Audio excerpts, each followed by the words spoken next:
I'm Andrew Donovan. On this week's Newsmakers, the Republican candidate for governor of New York. With the primary season over, the general election is now the focus. Governor Kathy Hochul has been right here before. This week, her opponent's turn.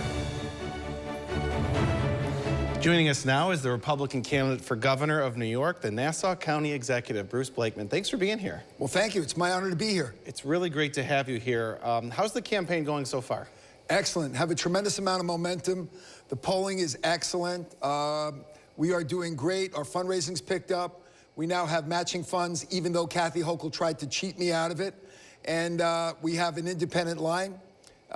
We wanted to have an independent line to let people have a place to vote that wouldn't vote Republican or conservative. So now we have the vote affordable party line, so people can vote on that line. So we're doing great. Every place I go, people are miserable under Kathy Hochul. They give me a lot of encouragement. And just coming over to the TV studio here today, people were yelling out the window of their cars, "We need you, we need you." So we have a tremendous amount of momentum, and I fully expect to be the governor on January 1st. You're back in Syracuse, not your first time. When you look at what Central New York needs to achieve in the years ahead, as governor, what priorities would you have for this region?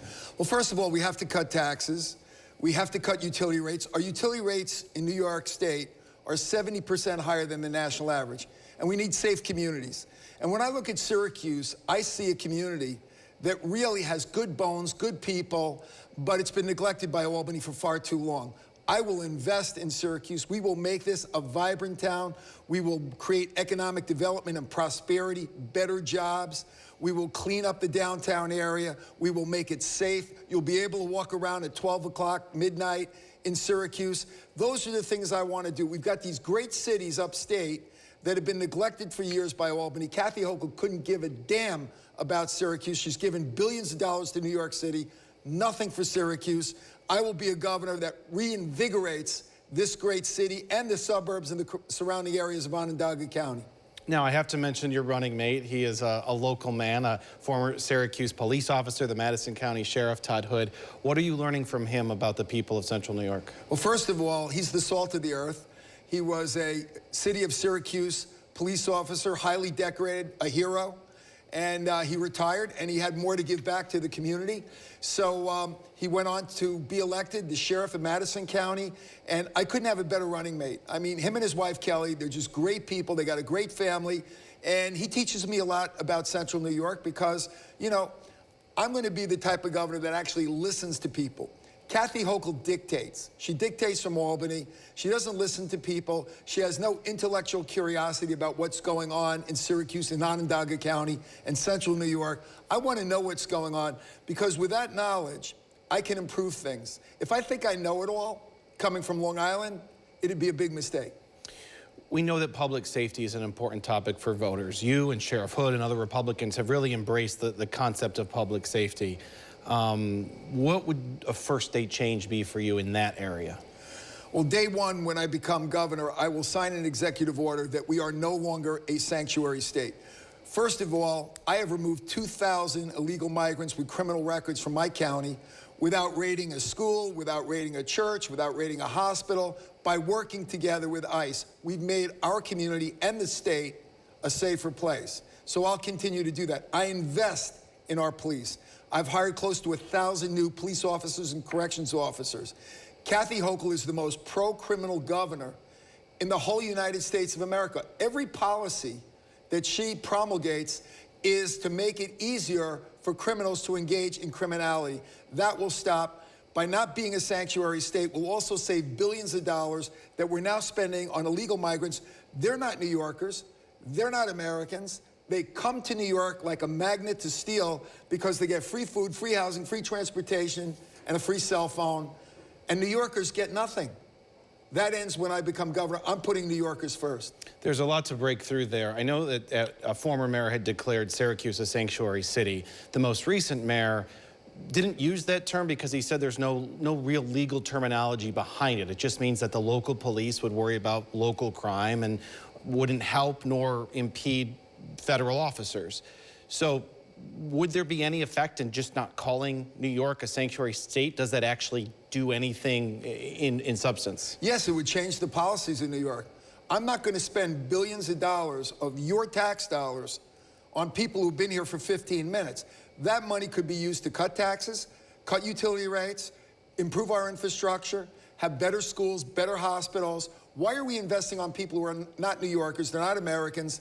They don't deserve it. They haven't earned a thing. So I will save billions of dollars by doing that, number one. Number two, illegal migrants with criminal records that have come into our state, they commit local crimes. There's no such thing as a federal crime or a state crime. It's local crimes. When someone's robbed, when someone's car is carjacked, when there's drug dealing in communities by illegal migrants, that's local. And by working with federal law enforcement and working together, you can control what the ICE agents are doing. And they're not raiding, as I said, schools and churches in my community. We're going after criminals. And that's what I would suggest every community in New York State do. And when I become governor, that's what we will do. There has been instances across the United States, though, where President Trump, who you've aligned with on immigration, has gone into vulnerable places to take undocumented immigrants out of those areas. There was a food factory, confection bar nutritioners in Cayuga County. There's no proof that those were criminals, and it was rated as if the people were homicide suspects. Well, here's the thing. You need to have an agreement with ICE whereby your local law enforcement gets to control what they do because they're working together in partnership. That's number one. Number two, we do need a comprehensive immigration program. I'm for a guest worker program. If you've been here for 7 to 10 years, 9 years, 11 years, and you're law-abiding, and you're gainfully employed, you may have kids in school, it's not compassionate to remove them out of the community if they're contributing to the community, if they're earning what they get. I'm all for that. And by the way, there are businesses that need those workers. Restaurants, hotels, golf courses, landscapers, hospitals. So I think we have to have an intelligent approach to immigration. I'm not against immigration. Let's just do it the right way. Let's know who is in our country and who's in our state, and let's get the criminals out. The governor's new law about not cooperating local agencies with ICE, she has vocally said she's not against work together if a criminal is going to be removed. So isn't it disingenuous to connect her with that notion that these immigrants are criminals, or that she doesn't want criminals to be stopped? No, she's the one that's lying about that. You don't think that's a true statement? No, absolutely not. She's the most pro-criminal governor in America. Think about cashless bail. Think about raise the age, the HALT Act. Neither of which happened as her time as governor. Those are her predecessors. Well, she could have changed it. She was the lieutenant governor. Why didn't she change it when she was lieutenant governor? Why didn't she change it when she became governor? Kathy Hochul talks out of both sides of her mouth, and people see that. They know that she's disingenuous. So the fact of the matter is, they're now comparing my record to her record. I have the safest county in America, not New York, in America. I haven't raised taxes in 4 years. I've gotten 7 bond upgrades. I've had 4 budget surpluses. People are happy in my county. We have the lowest poverty rate of the whole state. And our demographics are a mirror image of the state. So it's not like we have different demographics. I can do for New York State what I did in Nassau County, where people are happy. People in New York are miserable under Kathy Hochul. And now that she's aligned herself with Zohran Mamdani, they're incredibly unhappy. When Newsmakers continues, more of my conversation with the Republican candidate for governor, Bruce Blakeman. Newsmakers is back with my conversation with the Republican candidate for governor, Bruce Blakeman, challenging incumbent Kathy Hochul. Utility rates are another thing that you've invoked, another huge piece of your campaign. Cutting them in half, that's quite the promise. Is there a plan to make that happen? Well, why is it 70% higher than the national average? So our utility rates are higher by 70%, 70, than the national average. So yes, it would be very easy to cut our utility rates. How do we do it? Number one, she taxes your electric bill. She puts on excessive delivery fees. She's raised rate hikes 45 times since she's been governor. And on top of that, she is engaging in the green energy scam where she takes money out of your electric bill payment and invests it in science projects to people who give her millions of dollars in contributions. She's giving them billions of dollars in subsidies. You know, up in this region, does it make a lot of sense to take rich farmland, put a solar farm on it, destroy that farmland, And I went to one of those solar farms 3.5 months ago. It was under 3 feet of snow. I said to somebody in the community, I said, how long has it been under the snow? And they said, oh, about 4 or 5 months. That's a scam. And by the way, we need to open up the Marcellus Shale, one of the largest natural gas reserves in the world. And we're not extracting it. And it's disingenuous because Kathy Hochul won't let us extract it, but she's buying the same natural gas from the other side of the border in Pennsylvania. It's crazy. We lose out on all that income. We lose out on all that tax revenue. We lose out on the prosperity, and we lose out on the big supply of natural gas we have that could bring down utility charges. So yes, it would be very easy to cut utility rates in half. Just a couple more questions. I know we're fit right into your schedule and nicely. You talk about rate hikes, and I want to broaden this beyond the governor. I mean, the Public Service Commission exists to help control really unchecked rate hikes by these utility companies. I grew up to think that a Republican principle was you let the private industry do what it needs to. So if a private industry, even if it's regulated, says we need to raise the price of your electricity, the state's already trying to control that. So as a Republican, how do you balance that idea of the free market, but also asking that these rate hikes not be what they've been? That's a very good question. The fact of the matter is that's not capitalism. They have a monopoly, a government-regulated monopoly. They're not inviting competition into the state. I want to bring competition in so that we can bring down electric rates by having competition with various energy suppliers. So capitalism is a free market. We do not have a free market in the state of New York. How do you navigate the Trump White House if you were to become governor? Well, I get a tour guide just like everybody else. Listen, Donald Trump didn't raise the taxes in New York State to be the most overtaxed state in the United States. Donald Trump didn't raise your electric bill by 70%. Kathy Hochul did. Donald Trump didn't make your communities less safe. Kathy Hochul did. So she's going to try and talk about Trump. I'm going to talk about state issues. I'm going to talk about her track record versus mine. You know, on the back of a baseball card, it's got the statistics.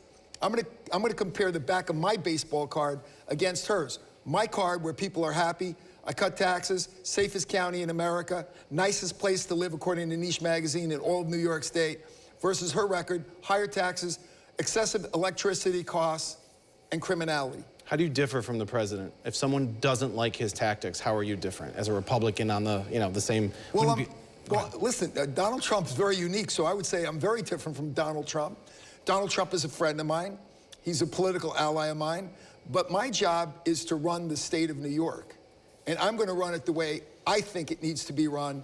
And that's not going to include anybody telling me what to do. I've been independent my whole life, my whole political career. Nobody tells me what to do except maybe my wife. So the fact of the matter is, I'm going to listen to people. The taxpayers are my boss. Nobody's my boss other than the taxpayers. Let's take politics out of it. This current governor is the first upstate governor in about 100 years. You'd be a downstate governor again. So without partisan politics, how do you sell yourself to upstate New York, the downstate guy wanting to be the governor? Kathy Hochul's not the upstate governor. I was in Buffalo yesterday. That city's been neglected just like Syracuse has been neglected. She's given billions of dollars to New York City. And nothing to Syracuse, nothing to Buffalo, nothing to Rochester, nothing to Utica, Rome, Binghamton, and the suburbs of those communities. Nothing to the rural areas that need health care. They need better health care. Nothing to produce a better quality of life for the people here in New York State. I'm going to be a governor of all the people. And by the way, I'm very familiar with this area. I've been up here hundreds of times. I did business up here. I know all these communities. I've stayed at Skinny Atlas at the Mirabeau Hotel on business. So I'm very familiar with the area. I've had friends whose kids went to Syracuse University. I've got business friends that live here in Syracuse and the surrounding area. I know this area very well, and I know what it needs, and it needs a new governor. Have any debates planned against Governor Hochul?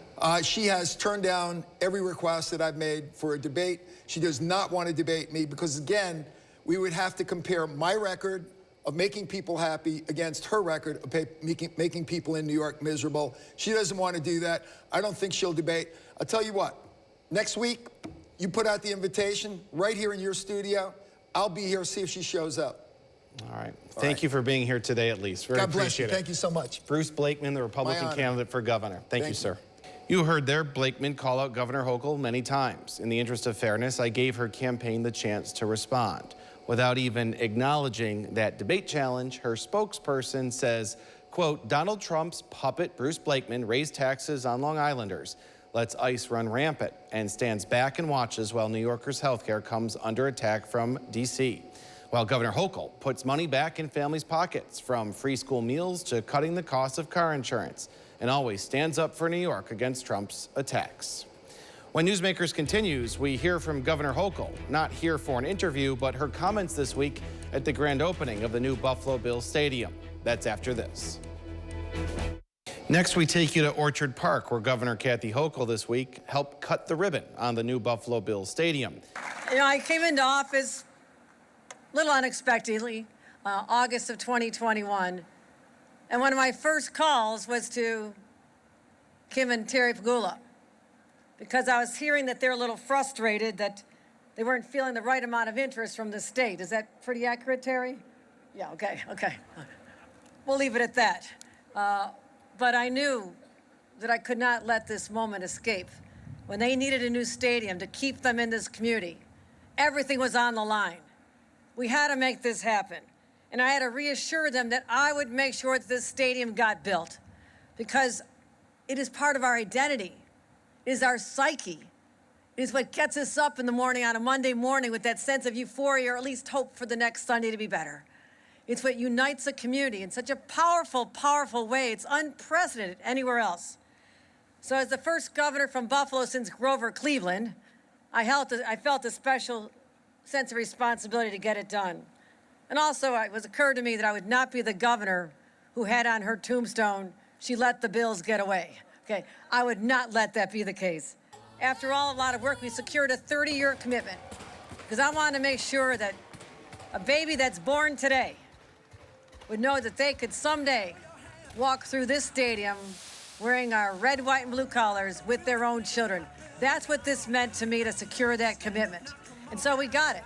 But I'm also, as the head of the state and its budget, I'm real excited about the $385 million economic impact we're counting on this. So when you come here, fans, spend your money, buy the souvenirs, stay in hotels, go to the restaurants, and then drink more after the game somewhere else. And I want to give a special shout out right now to the men and women labor. Is labor in the house? All right, let's give another round of applause to labor. I came and visited you. The days were long, sometimes they're bitterly cold, the rain was coming down, sometimes it was too hot in the summer, and you showed up every single day. So nearly 6,000 of you, I'm grateful to you for showing up with those hard hats on, with that sense of spirit, and knowing that you're creating a legacy that you can bring your own children to and say, I built this place. That is part of your story as well, and we embrace you and thank you for all you've done. And to all the contractors and everyone else who made this, I am really, really appreciative. You know, I go back to watching the Buffalo Bills as a little girl, just a few years after Ralph created this team, created the Magic back in 1960. I remember watching, yes, I remember these, I have a good memory, watch this on our little television, the AFC Championship game in 1964. And Jack Kemp, remember Jack Kemp? Okay, you're all too young, right? Look up your history, for God's sakes. Jack Kemp. You all know he went to Congress. Okay, I get it. But he was a quarterback who lived in Hamburg. We thought this was magical to have Jack Kemp in our hometown, and he was an extraordinary player and led his team. And he made when he won that championship in '64, not just so the Bills were champions, but the first time Buffalo felt like champions. It meant so much to us. And that was the foundation of the connectivity of this team and how we feel about ourselves. That has endured all the way now through 2026 and for the next 30 years and beyond. And of course, the best gift I could think of to give my grandfather, we all chipped in to get him season tickets the first year of the old stadium. Which way is the old stadium? Over there, over there. And that was something most people like to retire down in Florida, sit in the sun. Grandpa, who came from South Buffalo, Lackawanna, and Hamburg, he wanted to sit in the snow in Orchard Park. That was heaven to Grandpa and so many others. And so I really feel that connectivity. But it's not just here, my friends in Buffalo. I know it's our Buffalo team, it's our Western New York team, it's our upstate team. But I have to tell you, this magic is contagious. And I know that because when I go to McCreary's in Albany, it's packed with Bills fans. When I go to Murphy's in Queens, it is packed with Bills fans. When I go to Bravest in Manhattan, it is packed with Bills fans. And this is all over the world. People want to feel part of this story, this comeback story. The down and out kids who sometimes get knocked around, but we always come back with resiliency and strength. Just embrace that as our story and truly our identity.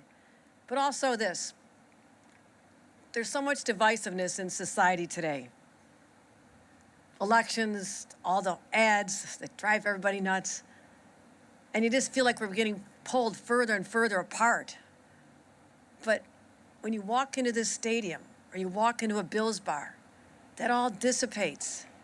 We're all sensed a part of something bigger than ourselves. Undying love for a team that we all so believe in. So you'll have a beer with someone you might have never had a political conversation with or not agreed about anything. And you'll high-five each other in this stadium. Let those feelings endure beyond the moments in this stadium. Let that capture the new American spirit that this country desperately needs. We're still the sum of all of our parts. This is a great country as we celebrate our 200th anniversary of endurance and resilience and fighting back. That is the spirit of America, it is the spirit of West New York, and it is the spirit of the Buffalo Bills.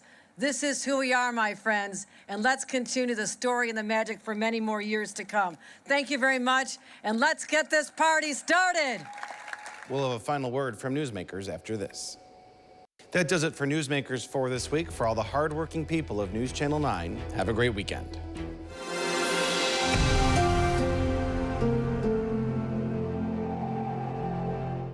Get the Rochester First streaming app today for everything you love from News 8 On Demand, plus exclusive shows you won't see anywhere else. Search ROC and download for free on Roku, Amazon Fire, and Apple TV.